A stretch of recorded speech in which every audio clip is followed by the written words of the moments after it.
अनुच्छेद 1 भाग 1 भारत का संविधान।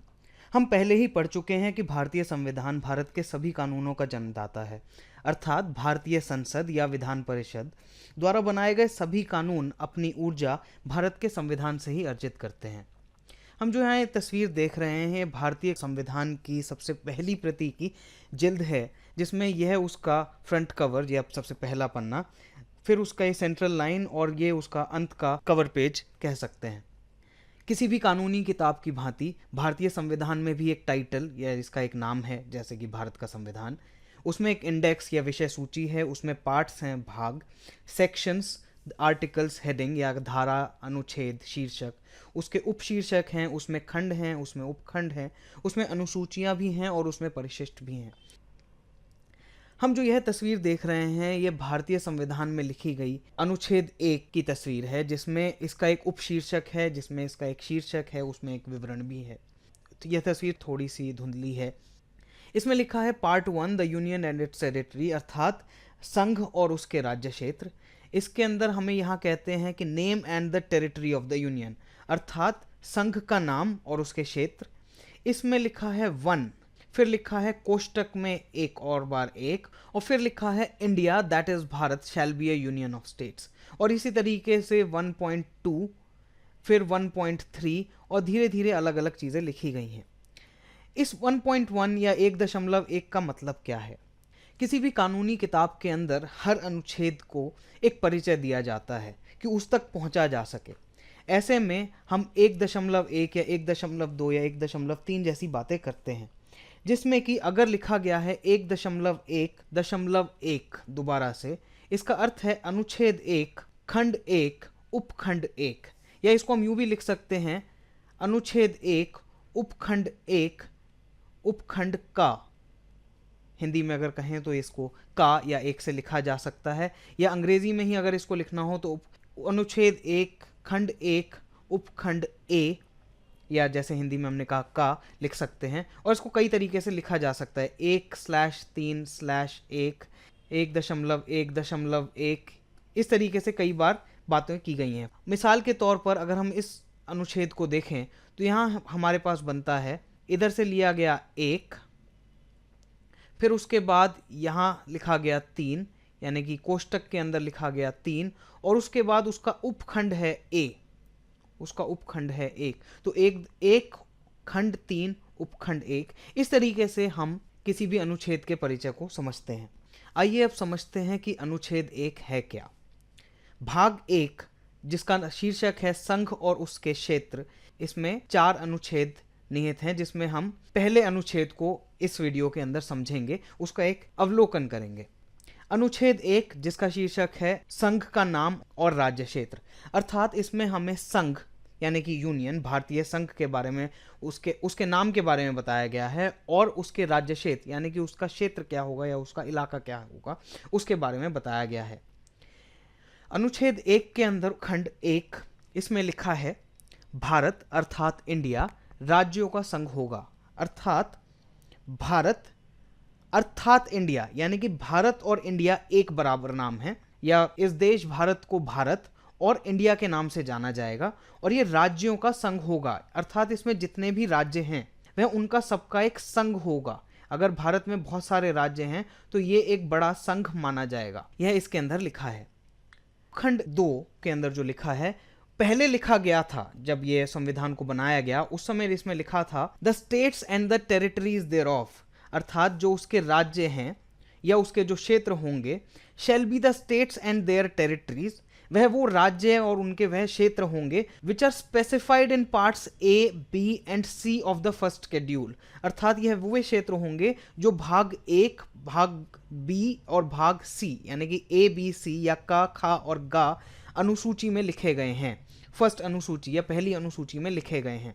परंतु 1956 में लाए गए 7वें संशोधन के बाद इस कानून को बदल दिया गया और इसकी जगह एक नया कानून आया, या इसकी जगह एक नया खंड लिखा गया, जिसमें लिखा था राज्य और उनके राज्य क्षेत्र वे होंगे जो पहली अनुसूची में विनिर्दिष्ट हैं, अर्थात जो ये लिखा गया था कि पार्ट ए बी और सी में जो लिखा गया है इसको काट दिया गया और इसकी जगह मात्र यह लिखा गया राज्य और उनके राज्य क्षेत्र वे होंगे जो पहली अनुसूची में विनिर्दिष्ट या लिखे गए हैं।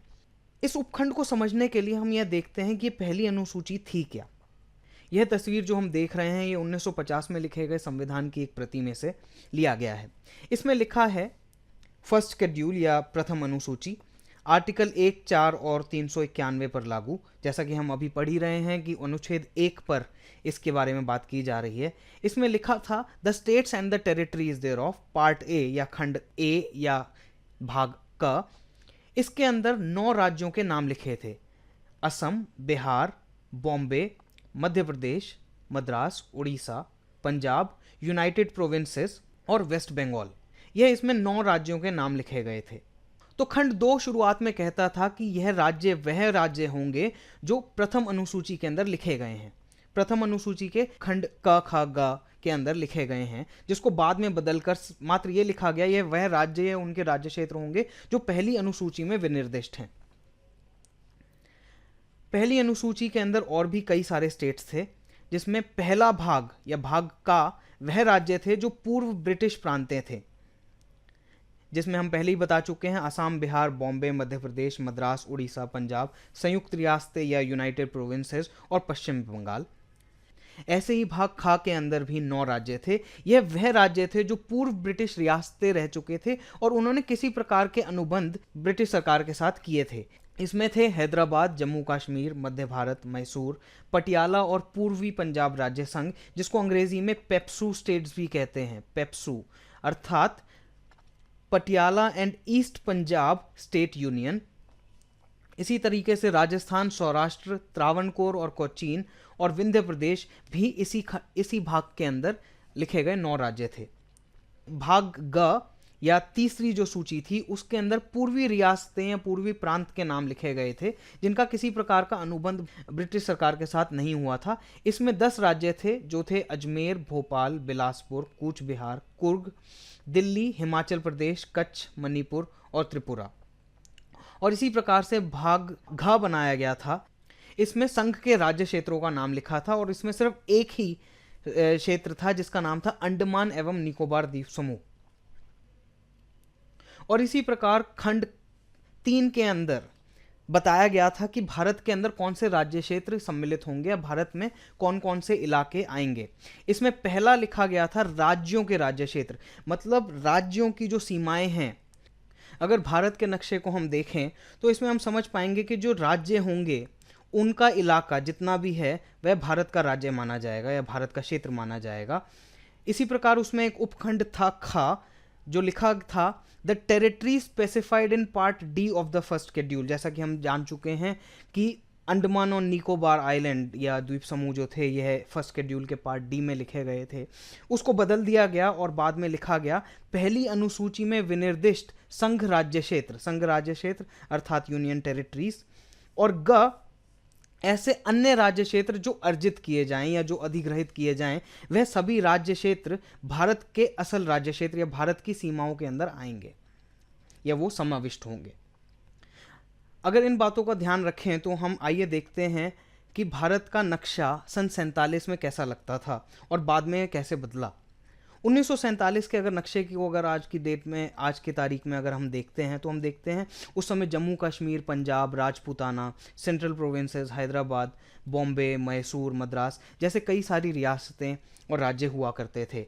और विभाजन के बाद यह टुकड़ा विभाजित हो गया और एक पाकिस्तान के अंदर गया। जो हम यहाँ इलाका देखते हैं ये वाला, ये एरिया पाकिस्तान का ये इलाका बना, और ये दूसरा हिस्सा जो आज की डेट में बांग्लादेश का हिस्सा माना जाता है यह भी पाकिस्तान के हिस्से में गया, जिसको लोग पूर्वी पाकिस्तान के नाम से जानते थे। तो ये पूर्वी पाकिस्तान था और यहाँ पर ये पश्चिमी पाकिस्तान होता था और बीच का ये मेनलैंड इंडिया या भारत का मुख्य क्षेत्र माना जाता था। 1947 के बाद जब देश का विभाजन हो गया और सन 50 में भारत का संविधान बना, जो भारत का नक्शा हमारे सामने आया वह यहाँ दिखाई देता है। इसमें बहुत से राज्य बनाए गए जो कि प्रथम सूची के अंदर लिखे गए थे, जो 29 राज्य हमने वहाँ देखे, और इसमें अंडमान और निकोबार द्वीप समूह भी शामिल थे। उसके बाद 1956 के अंदर भारत में एक राज्य का पुनर्गठन आयोग बनाया गया और उसके अंदर सभी स्टेट्स को, सभी राज्यों को दोबारा से ऑर्गेनाइज किया गया। ऐसे में यह नक्शा नया बन पाया था, जिसमें अगर हम देखते हैं तो यहाँ अगर हम मध्य प्रदेश को ही देखें तो इस समय का जो मध्य प्रदेश सन 1951 के अंदर होता था और जो 1956 के अंदर का जो मध्य प्रदेश था वह बिल्कुल बदल चुका था, क्योंकि यहाँ पर स्टेट्स रिऑर्गेनाइजेशन या पुनर्गठन हो चुका था उस समय में। उसके बाद 2014 का अगर नक्शा देखें, 1956 से 2014 के बीच में कई बार नक्शे बदले गए। एक सन 2000 के अंदर बदला गया और उससे पहले भी कई बार बदलते गए। तो आज 2014 का अगर हम नक्शा देखें तो इसमें हम देखते हैं बहुत से फिर बदलाव आ चुके हैं। अगर हम सिर्फ मध्य प्रदेश की ही बात करें तो यहाँ पर मध्य प्रदेश का नक्शा बदल चुका है, इसमें से और कई नए राज्य बन चुके हैं। यहाँ पर अगर हम देखते हैं तो कई नए राज्य बनते गए और यहाँ तेलंगाना और सीमांध्र भारत के अंदर सबसे नए राज्य क्षेत्रों में से गठित हुए हैं। खैर, अनुच्छेद 1 को अगर हम समझें तो यह एक बहुत ही आधारभूत बातें कही गई। हम अपनी आगामी वीडियो में अनुच्छेद 1 को और बेहतर रूप से जानने की कोशिश करेंगे। अगर आपको लिखाई पर बनाई गई और वीडियोस को भी समय समय पर देखते रहना है तो इस वीडियो को सब्सक्राइब ज़रूर कीजिएगा। अगर यह वीडियो आपको अच्छी लगी है तो इसमें लाइक ज़रूर कीजिएगा और अगर आपको कोई भी सवाल पूछना है तो नीचे दिए गए कमेंट सेक्शन में सवाल पूछ सकते हैं। धन्यवाद।